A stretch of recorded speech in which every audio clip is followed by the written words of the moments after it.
2019. Bom, conforme eu anunciei, com prazer e satisfação, estou recebendo aqui nos estúdios, então, da Imigrantes FM, nesta manhã, ainda, de quarta-feira, o deputado estadual Zé Milton, a presidente do PP de Turvo e também o senador Espiridião Amin. Deputado Zé Milton, bom dia, seja bem-vindo mais uma vez à nossa programação da Imigrantes FM. Bom dia, Moro. A satisfação de estarmos aqui no seu programa, na Rádio Imigrantes, que é sempre uma emissora muito querida e muito ouvida aqui na região. Estamos hoje aqui acompanhando, juntamente com o Adelor Emerich, Jacinto Machado, com a Gisele, o nosso senador Espiridião Amin, que está fazendo um roteiro aqui no extremo sul catarinense, debatendo com a comunidade, com as lideranças, as nossas prioridades. Estamos chegando agora de uma visita a Timbé do Sul, junto ao prefeito Beto Biava e toda a sua equipe, onde discutimos vários assuntos ali da cidade, bem como também o apoio importante que já vem tendo e continuar tendo do senador Espiridião Amin com relação à sequência das obras da BR-285. Mas eu só queria cumprimentar todos os ouvintes, deixar um abraço e votos de um excelente dia a todos. Perfeito, muito obrigado, portanto, deputado Zé Milton. Presidente Gisele Toneto, do PP, boa tarde, seja bem-vindo também mais uma vez ao nosso Almoço com Notícias. Bom dia, boa tarde, a todos os ouvintes da Rádio Imigrantes. É um prazer estar aqui nesta manhã, com o senador Espiridião Amin. Eu que tenho hoje 40 anos e tenho a oportunidade de estar presidindo o Progressista em Turvo e ouço ao longo da história e nós vimos também muito trabalho do então nosso governador Espiridião Amin em Turvo. Muito obrigada pela oportunidade e muito prazer recebê-lo na nossa cidade, senador Espiridião Amin. Moro, antes disso, Diga. Hoje pela manhã, o café da manhã do senador Espiridião Amin foi no Bar do Ivo. No Bar do Ivo. E foi muito elogiado pelo senador, só fazer essa lembrança aqui para o ouvinte. Ivo Scarabelotti, Bar do Ivo aqui na rodoviária, senador Espiridião Amin. Bom dia, seja bem-vindo à programação da Imigrantes FM de Turvo. Bom, sempre que a gente cumprimenta alguém com esse sobrenome, a gente tem que cumprimentar com respeito dobrado, né? Então eu queria dar um abraço a você, Moro, a nossa presidente do nosso partido, a Gisele. Eu fuxiquei aqui com ela para saber quem é que tinha sido contemporâneo do Ari Pesce. E ela prontamente disse, não sou eu não, é o meu pai que era. Eu jamais pensaria coisa diferente. Ela é que fez questão de dizer a idade, coisa que a minha mãe jamais diria, né? A minha mãe jamais disse a idade para quem quer que dê para o filho. E era italiana. Sim. Era eu sou, por parte de mãe, Busetto Marini. Busetto Marini. Marini. Meu avô era de Verona e a minha avó de Pádua. Sim. Então, e hoje, quando conversamos com o Scarabelotti, Scarabelotti. ele deu um show de memória e chegamos até o padre Nivaldo Machado, o seminário e os estudantes do seminário. Ele falou sobre o Clodovis Boff, eu falei sobre o Valmor Bolan. E no ano passado eu estive aqui na festa dos que tinham sido seminaristas. Não sei se você é o encontro dos ex-seminaristas. Estavam durante a Festália. Isso, exatamente, na Festália. Ali ao lado do seminário, do lado de cá, no ginásio de esportes. Foi ali? Não, foi no nosso parque no centro de eventos. No parque, tá certo. Exatamente. No parque. E hoje, quando eu saí daqui, telefonei para o Valmor Bolan para relembrar isso e dizer que o Scarabelotti está com a memória muito perigosa, principalmente para os colegas, né? Porque ele pode lembrar de alguma coisa que os colegas não queiram lembrar. Mas eu queria saudar, então, de maneira muito carinhosa a Gisele, o nosso deputado Zé Milton, que eu não preciso apresentar, apenas torno pública aqui a minha admiração, porque se trata de um companheiro trabalhador, que não tem preguiça, que enfrenta o problema. E como ele mesmo falou, estivemos ali em Timbé do Sul. Aliás, fiquei muito feliz por ver que a Câmara de Vereadores homenageou uma grande figura pública, o Iduíno Mondardo, que foi um exemplo de prefeito, de líder comunitário, assim como São Estoneto, como foi o Ari Pesce, enfim, a nossa gente de raiz, a raiz do nosso partido, é uma grande responsabilidade para nós. Porque foram pessoas, aqueles que já nos deixaram, que contribuíram num momento decisivo para que o município existisse, para que ele tivesse um jeito de se desenvolver e de tratar o povo com respeito. E aí, em nome desse respeito ao povo, ao cidadão, que é uma marca do nosso partido, né, que a gente carrega e quer aprimorar, né, com os meios de comunicação, com a facilidade de deslocamento que a gente tem hoje. Numa visita como essa, através da Rádio Imigrantes, você nos permite estender esse abraço a todas as pessoas e dizer que nós estamos aqui, né, não é ano de eleição, estamos aqui para prestar contas, para dizer o que nós estamos fazendo e para corrigir o rumo também da gente. Né? O Brasil está vivendo um momento de grande transição. Né? Nós saímos de uma eleição que transformou o jeito de votar. Eu vinha conversando com o Zé Milton. Como será a próxima? Eu acho que ela vai misturar as coisas. Vai ter um pouco daquilo que nós vimos no ano passado e vai ter também, por ser uma eleição municipal, aquela busca da confiança. Né? A quem é que eu vou entregar a chave da minha casa? A eleição municipal é isso, seja para o vereador, seja para o prefeito, ela impõe uma relação de confiança. Claro que numa grande cidade é diferente. Em São Paulo, como é que é o voto em São Paulo? Eu não sei como é que vai ser o voto em São Paulo. Mas aqui eu sei que vai ter muito ainda de olhar para ti e saber se eu posso confiar em ti. Sim. Essa é a nossa... E isso é a nossa vantagem. A vantagem competitiva do Partido Progressista é isso. Sempre que você tiver condição de comparar, ou quase sempre, ou geralmente, nós vamos levar uma grande vantagem. Mas isso é pouco. Porque a sociedade quer coisas mais imediatas. Nós estamos vivendo um momento de superação de grandes dificuldades econômicas, financeiras. Mesmo em Santa Catarina, onde o índice de desemprego não é igual ao do Brasil, felizmente, mas aqui nós também sentimos a necessidade de obter mais renda. Os municípios precisam de mais recursos. Né? E depois desse turno da reforma da Previdência, que é um remédio, não é uma coisa boa, é um remédio, mas tem que tomar. Fernando Henrique quis, Lula quis, Dilma quis, Temer quis, quer dizer, não é uma coisa que foi inventada pelo Bolsonaro. Pelo contrário, ele é o que menos desejaria fazer a reforma da Previdência. Todos os 28 anos de mandato de deputado federal foi para defender as categorias profissionais às quais ele se associava, especialmente os militares. Mas a coisa chegou pior na mão dele do que estava antes e ele teve que topar essa parada.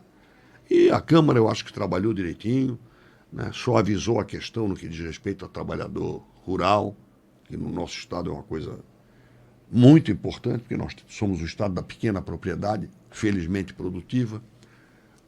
Compreendeu a situação do professor, rejeitou a redução do que seria o benefício da prestação continuada, não aceitou a capitalização como ela veio, crua, sem participação do empregador. Isso não pode dar certo. Então, acho que a Câmara agiu com sensatez e com espírito público, porque ela não foi movida a propina, vamos ser bem claro. Ela foi pela responsabilidade que nós estamos vivendo. Nós, no Senado, vamos ter que conduzir da mesma maneira, com muito escrúpulo, com muita prudência. O Senado tem que ser mais prudente do que a Câmara dos Deputados, por isso nós temos um parlamento bicameral. Vamos ter que tratar da reforma tributária para permitir destravar o Brasil, para nós voltarmos a crescer. Quem vai gerar emprego não vai ser o governo, não vai ser o Congresso. Quem gera emprego é a economia, o empresário. Né? É a geração de riqueza que não depende de nós, mas depende das amarras que sejam destravadas, da legislação que favoreça o empreendedor. Então eu tenho esperança de que nós vamos fechar esse ano com uma visão melhor do Brasil. E o Congresso vai ter uma participação importante e ele próprio está se reabilitando com isso. Agora, nesse entretempo, temos as obras, as necessidades de apoiar os municípios. E só para concluir essa apresentação, eu tenho muito orgulho de ter sido o relator da emenda constitucional número 100. Pode ser consultada, já está publicada. A emenda constitucional número 100, eu fui o relator, com muita honra, estabeleceu que as emendas coletivas de bancada também serão de execução obrigatória. Ou seja, passam a ser impositivas. Isso vai representar para o Estado, no ano que vem, mais cerca de 350 milhões de reais para investimentos a serem definidos pela bancada federal de Santa Catarina. De qualquer maneira, vai ser um alívio para o Estado, porque mesmo que não seja o investimento que tu querias fazer, Sim. mas tu vais poder compensar com um investimento teu aquilo que for aliviado por esse dinheiro a mais que o Estado receberá. Então, eu sempre tive a preocupação com o municipalismo, porque fui prefeito também, além de ser governador. Então, estou aqui para reiterar meus compromissos com a região, com a agricultura, com a saúde, com a educação, né? Faço questão sempre de enaltecer o extraordinário trabalho que teve o deputado Jorge Boeira nesse item. Foi muito importante a contribuição que ele deu. Enfim, essa missão municipalista, complementando o trabalho do Zé Milton, que eu estou fazendo, e agradeço pela oportunidade que a Rádio Imigrantes, com você, Moro, e com a presença da Gisele, me propiciam. Senador, o senador se referiu à reforma da Previdência. O próximo passo seria a reforma tributária. Sim. O que a sua análise que você faz? Nós temos 3 grupos de propostas para a reforma tributária. O que elas têm em comum? Primeiro, o nosso sistema pesa em cima de quem ganha menos. Nós temos um sistema tributário regressivo. O que quer dizer isso? Quem tem a menor renda paga proporcionalmente mais imposto do que quem tem uma renda maior. Sim. Não pode ser assim. A renda não pode ser em cima da folha de salários. A renda não pode ser em cima do trabalho, da produção. A renda tem que ser em cima do consumo, e aí quem consome mais paga mais, e em cima do lucro. Do lucro, da renda da pessoa física, do resultado do trabalho, e não em cima do trabalho. Sim. Hoje nós temos muito tributo batendo em cima da folha de pagamento. Isso é a maior desgraça que pode acontecer. E no nosso caso, está acontecendo e a reforma tem que modificar. O número de impostos é muito grande e o sistema é muito burocrático. Sim. Então, o que eles têm em comum? Primeiro, o tributo se desloca da folha de pagamento para o resultado, para a renda. Sai da produção e vai para o lucro, para o consumo. E, finalmente, o sistema tem que ser simplificado em número de impostos e a operação tem que ser mais fluida. Vai reduzir sonegação, vai reduzir corrupção, vai deixar de beneficiar os tubarões que têm poder de pressão para conseguir isenção e renúncia fiscal, que não é auditada. Zé Milton, tu sabe quanto é que chega o volume de renúncia fiscal no Brasil, se somar estados, municípios e governo federal? Tu não sabe, Gisele. Num país quebrado como o nosso, o volume de renúncia do governo federal é de 330 bilhões por ano. É o dobro do nosso déficit. Nos estados, Santa Catarina é 6 bilhões. 6 bi aqui. 6 bi, que deixa de entrar, ou sai. Nos estados, o estado do Rio de Janeiro é uma vergonha. O estado do Rio de Janeiro, me perdoe aqui a expressão, deu incentivo fiscal para bordel, para boate. E ninguém sabe qual é o benefício que isso dá. E municípios também não. A soma no Brasil é mais de 550 bilhões de reais. É muito dinheiro. Então isso tem que ser avaliado. Eu não sou contra incentivo fiscal. Mas eu apresentei pela 3ª vez um projeto que eu tinha apresentado em 92, que manda apenas avaliar qual é o custo, qual é o benefício, só isso. Para depois você saber o que fica e o que vai embora. O que fica e o que recebe cartão vermelho. E acho que vou conseguir aprovar agora. Porque eu fui aperfeiçoando ao longo do tempo. E aqui em Santa Catarina eu vejo com muita satisfação que a Assembleia está atrás disso. Não é que é para acabar com o incentivo fiscal. Porque para a gente ter uma indústria qualificada, você tem que dar incentivo. Agora, não pode ficar aquilo sem você avaliar qual é o benefício em termos de geração de emprego. Sem saber se isso ajuda a competitividade do setor e se tem algum benefício para o consumidor. O que eu quero é só avaliar. Sim. Então, nesse país nós temos muita coisa para fazer em matéria de tributo, para tornar a coisa mais justa, menos injusta e estimular a geração de emprego e de riqueza. Senador, estou quase recebendo o cartão vermelho, mas só para a gente encerrar bem rapidinho aqui. Futebol, né? É o tempo, né? É o tempo. Tu acha que eu falo muito, né? É o defeito do italiano, viu, Toneto? Viu, Toneto? É o defeito do italiano, tá, fala muito. Mas só para a gente encerrar aqui, na abertura aqui do programa, o deputado Zé Milton falou a respeito da obra do 285. E hoje nós amanhecemos com uma notícia de que o secretário de Estado da Infraestrutura, Carlos Rezer, citou numa reunião em Forquilinha que não existiria dinheiro para 2020 na 285. Iria uma obra do governo federal para a BR-470, né? Em Blumenau. O senador sabe alguma coisa desse sentido? Eu não tenho essa informação. Sim. Vamos filtrar. O governo federal, de maneira sensata, priorizou a 470 no trecho contratado da 470. Certo. Que é o trecho de Navegantes até Indaial, para considerar esta obra a prioridade número 1. É verdade. Mas o ministro, que é um homem sensato, considera que aquilo que pode ser concluído tem que ter prioridade também. E essa é a vantagem da Rocinha. Sim. Né?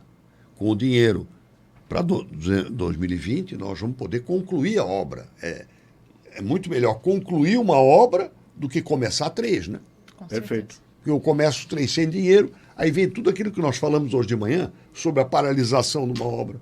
Isso é uma desgraça. Eu estou concebendo uma ideia que eu discuti hoje lá em Araranguá, que é o seguinte: parar uma obra pública, amigo, especialmente uma estrada, vamos falar de estrada, que é uma obra que implica em trazer equipamento, usina de asfalto, betone, britador, coisas que você tem que construir. Um britador você constrói. Uma usina de asfalto você constrói. Envolver operário, deslocar o cara lá da sua casa, para instalar ele aqui, tem que arrumar uma hospedagem para ele. Isso aí nós temos que dar um jeito. E eu tenho uma ideia para apresentar ao presidente da República e ao ministro da Infraestrutura, para que obras, não como a 285, nós temos que, de qualquer maneira, olha, se não tiver outro jeito, nós botamos como emenda coletiva. Tem essa possibilidade? Sim. É isso. Se não tiver outro jeito, mas não vamos gastar nisso. Porque o orçamento de 2020 vai ser votado agora no segundo semestre. O orçamento de 2020 não tem nem proposta ainda. Então dizer que não vai ter dinheiro em 2020, eu não acredito que o secretário tenha dito isso. Mas se ele disse, ele errou. Porque o orçamento de 2020 não tem isso e o dinheiro para este ano está garantido. Sim. Então não é que eu estou tranquilo. Eu nasci no dia de São Tomé, aprendi a não acreditar em nada sem conferir. Mas eu acho que no meio dessa crise toda, esse assunto não é o mais dramático. E o do ano que vem, nós temos 2 formas de tratar. Primeiro, na proposta orçamentária. Sim. E o segundo é na emenda de bancada. Só para deixar você informado, nós temos um grupo aqui da BR-285 e nesse momento esse grupo está ouvindo e nos assistindo, então, essas palavras e que deixam mais tranquilo. Não deixa tranquilo, mas também não deixa desesperado. Sim, exatamente. É que, eu digo para vocês, continue pressionando. Não te descuida, não facilita. Porque o Brasil vive um momento muito difícil. Tranquilidade, não. Agora, eu estou aqui para tirar o desespero. Eu não estou desesperado. Eu estou certo o seguinte, temos que trabalhar com firmeza, com coerência, mas eu não vou sair daqui desesperado. Perfeito. Quer completar, deputado? Não, acho que o que está sendo dito, a obra é viável, ela está num rol de prioridades, porque estamos a um passo. Porque falta pouco. A mobilização tem que seguir, acho que o grupo, não só esse grupo, mas todo o Vale do Araranguá está de parabéns, e o comprometimento... Nós catarinenses todos. O comprometimento hoje da bancada federal, aqui já representada pelo senador, que preocupado teve em Timbé hoje conversando sobre esse assunto, se inteirando. Acho que nós estamos num caminho certo e esse vai ser um case de sucesso, mas de união de todos. Agora, o orçamento de 2020, nós temos que começar a partir do final de agosto a nos mobilizarmos junto à bancada federal, aos senadores, para buscarmos inserir no orçamento ou que vai ser aprovado, Zé, eu estou dando força porque ele está dizendo, em dezembro. Sim. Perfeito. O pessoal do grupo aqui está aplaudindo aí essa determinação, né? Bom, agora o Renan já me deu o cartão vermelho aí, o senador, né? Há quantos anos o Renan está com o senhor, que o senhor falou? Não, esse é cristão novo, é do cristão Emaús novo, novo. O Amaro só admite para trabalhar comigo que era do Emaús. O Emaús foi longe agora, hein, senador? Perfeito. Agora falando do estrada, né? Temos aqui a rodovia que liga até Ermo, né? Até São Gatoca, aí, que foi um trabalho realizado durante a sua gestão, né? Foi para vir até no seminário Servos de Maria. Né? Timbé. Ela tem problema, mas é um dos melhores asfaltos da nossa região. Não, uma coisa eu me orgulho, Gisele. Até pelo tempo. Nós cuidávamos da base. A rodovia não é na melhor geometria, porque o caminhão naquela época era menor. Sim. Né? Mas a base é boa. Adelor, se considerarmos o tempo, né, que ela está pronta e a quantidade de reparos que ela recebeu nesses anos, senador, ela é excelente. E eu vou te dizer mais, a subbase dela, sabe o que é? Seixo. Seixo do Rio.